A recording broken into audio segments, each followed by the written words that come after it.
کچھ لوگوں کے متعلق کہا گیا ہے کہ روح نکلنے کے وقت اس کو بہت تکلیف ہوتی ہے، سب کے لیے نہیں. کچھ ایسے لوگ ہیں جن کے روح نکلنے کے وقت درد زیادہ ہوتا ہے، تکلیف زیادہ ہوتی ہے مرنے کے وقت. پوچھا گیا کیوں؟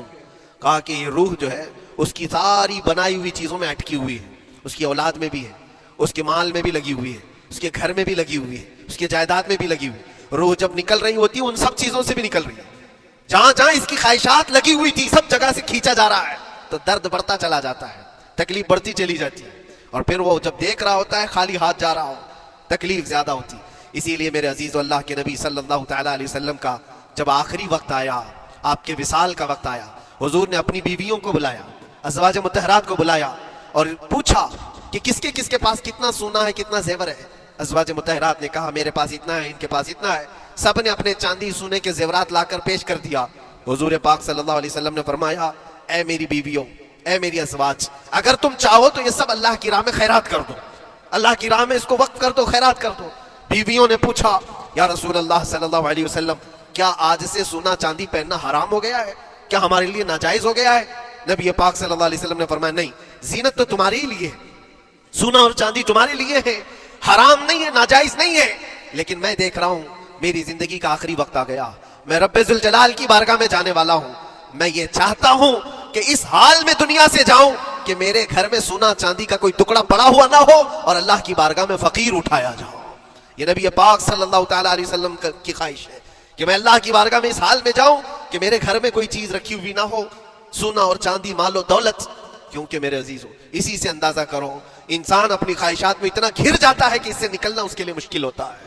اور روح نکلنے کے وقت یہی تو تکلیف ہوتی ہے کہ کہاں کیا کیا بنایا تھا، کتنا جمع کیا تھا، حساب کرتے کرتے اس کی روح نکل جاتی ہے. ہم نے دیکھا ہے، میں اپنا ایک تجربہ بتاتا ہوں. عمرہ سے ہم واپس آ رہے تھے، 40 لوگوں کا قافلہ تھا.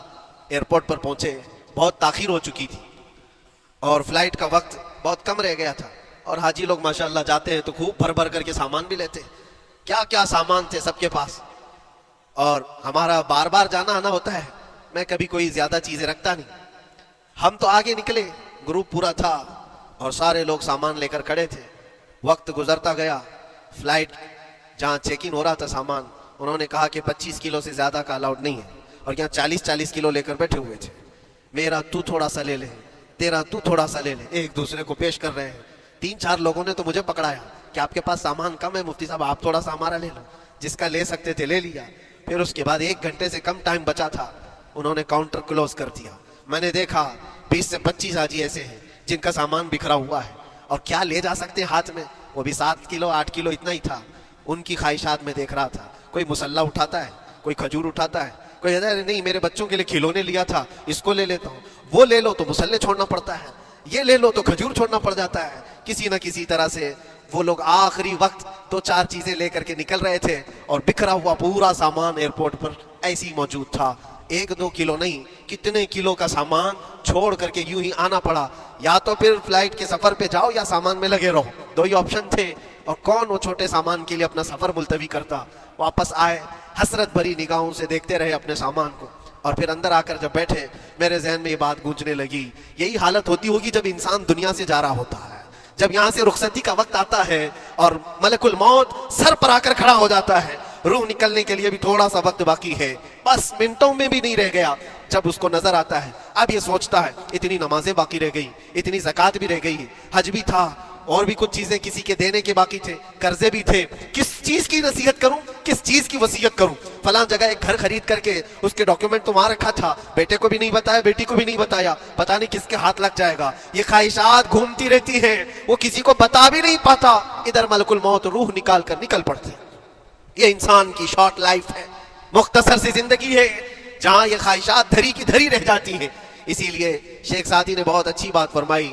ایک بادشاہ نے اعلان کیا تھا اپنے وزیروں میں سے ایک کو، اس سے بہت خوش ہوا اور کہا جا آج تجھے میں اتنی جائیداد دوں گا، اتنی زمین، اتنی پراپرٹی دوں گا جتنا تو اپنے ہاتھ میں ایک لکڑی لے کر گھیر دے گا، جتنی زمین تو گھیرے گا اتنی تیرے نام لکھ دوں گا. لیکن اس کے لیے ایک شرط ہے، صبح یہ لکڑی لے کر تو راؤنڈ مارنا اور اتنا گول سرکل بنانا سورج ڈوبنے سے پہلے تک، جتنی زمین گھیر لے گا وہ پوری تیرے نام پر. اس نے سوچا کہ اتنی بڑی زمین میں گھیر سکتا ہوں، ایک پورے دن